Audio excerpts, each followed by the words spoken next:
नमस्कार, भारत टीवी में आप सभी का स्वागत है। मैं हूं कविता उपाध्याय। हमारे साथ में कांग्रेस के स्तंभ कहे जाने वाले डॉक्टर नरेंद्र नाथ जी हैं।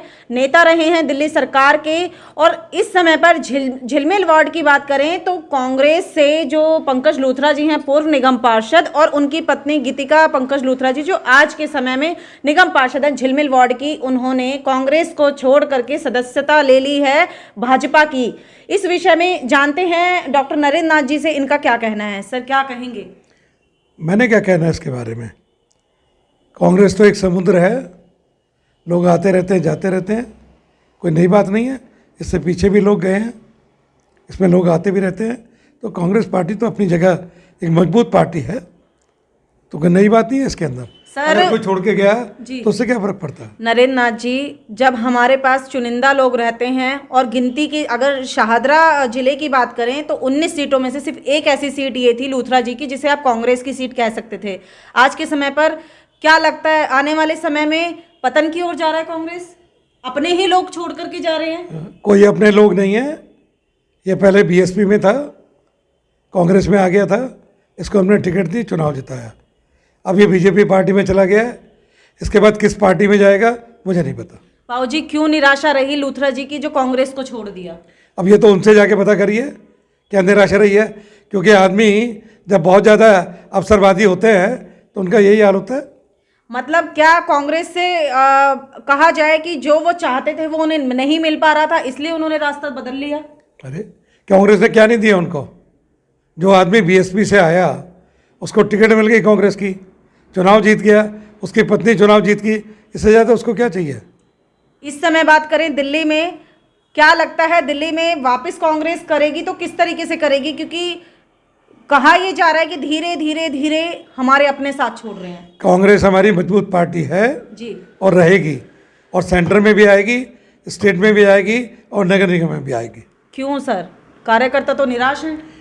कौन कहता है कार्यकर्ता निराश है? सामने दिखते नहीं, कार्यकर्ता वही निराश है जो एकदम चाहते हैं कि हम आज पार्टी में आए हैं, आज ही हमें टिकट मिलनी चाहिए, वही निराश हो सकते हैं, बाकी कोई निराश नहीं है। सर, झिलमिल वार्ड की बात करें तो क्या लगता है लूथरा जी अपने आप में ऐसी शख्सियत है जिसको लोग पसंद करते हैं, और फिर कांग्रेस से उनका होना और अलग था, अब वो न्यूट्रल होकर के चले गए भाजपा में, तो भाजपा बीजेपी में ज़्यादा शासित है। उसके अलावा कांग्रेस की चुनिंदा सीटें थी, अब आपके अपने ही पाला छोड़ करके निकल रहे हैं, तो कहीं ना कहीं निराशा इस तरफ से तो हुई होगी। प्रदेश अध्यक्ष आदेश गुप्ता को भी ये कहना चाहता हूँ, जो कल उसने अपनी लेटर में लिखा है कि ये 150-125 के कांग्रेस के कार्यकर्ता इसके साथ गए हैं, इसके साथ एक भी कांग्रेस कार्यकर्ता नहीं गया, और टोटल ये अपने परिवार के लोग या आसपास के लोगों को लेके गए हैं। अब कितने लोग लगे मुझे नहीं पता, लेकिन कांग्रेस का कोई भी कार्यकर्ता झिलमिल वार्ड का इसके साथ कांग्रेस पार्टी छोड़कर नहीं गया। कांग्रेस पार्टी मजबूत है, पूरी विधानसभा में मजबूत है। जहाँ तक चुनाव हारने जीतने का सवाल है, जब हम 15 साल चुनाव जीत के राज कर सकते हैं तो कोई बड़ी बात नहीं है, चुनाव हार भी सकते हैं, इसमें क्या बात होगी। और आगे फिर कांग्रेस मजबूत होती जा रही है और मजबूत होगी, और कांग्रेस चुनाव जीतेगी। दिल्ली में निराशा इसलिए नजर आती है, ना आपकी गिनती विधायकों की लिस्ट में ज़्यादा दिखाई देती है, ना निगम पार्षदों की लिस्ट में। कांग्रेस की बात करें तो क्यों नहीं ऐसा ग्राफ बढ़ पा रहा है जितना जल्दी आम आदमी पार्टी का ग्राफ बढ़ गया? पार्टी का आम आदमी पार्टी ने तो लोगों को लालच दे दिया बिजली पानी का, कि बिजली आप पानी माफ, ना उसने बिजली माफ किया ना पानी माफ किया, लोगों को बेवकूफ़ बनाया।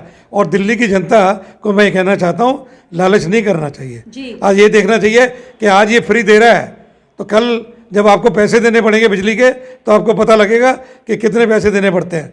और जहाँ तक सवाल है विकास का, जो विकास 15 साल में हमने किया, केजरीवाल ने उस विकास की जो करके गए हैं उसकी मेंटेनेंस नहीं की, कोई नई चीज़ थोड़ी बनाई है।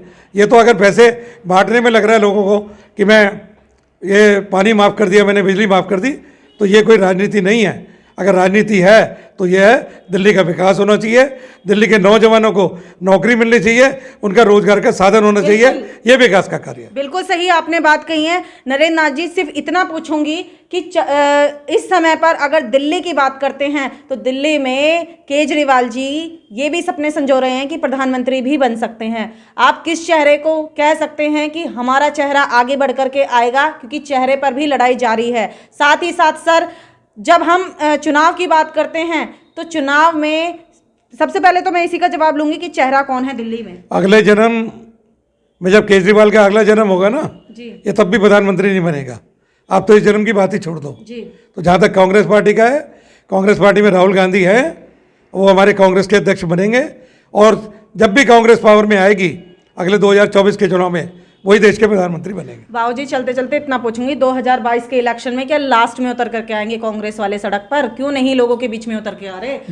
अभी तक संगठन ही नहीं बन पा रहा, लोग ही नहीं बन पा रहे। 2022 की बात मत करिए, पार्लियामेंट के चुनाव 2024 में होने हैं। फॉर योर इन्फॉर्मेशन, निगम की बात कर रही हूँ सर। निगम के लिए हमारी तैयारी है, आज चुनाव करा लें। हम 2022 का इंतजार क्यों कर रहे हैं? आप क्या अपने छोड़ के जा रहे हैं? 2021 इसको छोड़ दीजिए ना आप। जी। जब मैंने आपको पहले ही कह दिया, कांग्रेस पार्टी में तो बहुत सारे नेता छोड़ के गए हैं, फिर वो कांग्रेस में आ गए। जी। तो क्या ये कांग्रेस पार्टी एक समुद्र है, सागर की तरह है, लोग जाते हैं आते रहते हैं, कांग्रेस पार्टी इस बात की परवाह नहीं करती। आपने नरेंद्र नाथ जी को सुना, इनका कहना यह है कि कांग्रेस जो है वो समुद्र की तरह है, क्योंकि कहा जाए कट्टर शब्द जो कहा जाता है बीजेपी या फिर कांग्रेस, कांग्रेस के दिग्गज नेता हमारे साथ में हैं। सिर्फ इतना सवाल एक रहेगा, 2 शब्दों में जवाब चाहूँगी, निगम 2022 की चुनौती किस तरीके से लेते हैं? कोई चुनौती नहीं है हमारे लिए। कितनी सीट्स? अब चलिए नहीं, ये इससे कितनी सीट आएंगी मैं नहीं कह सकता, लेकिन कांग्रेस का स्थान दिल्ली में है और बना रहेगा।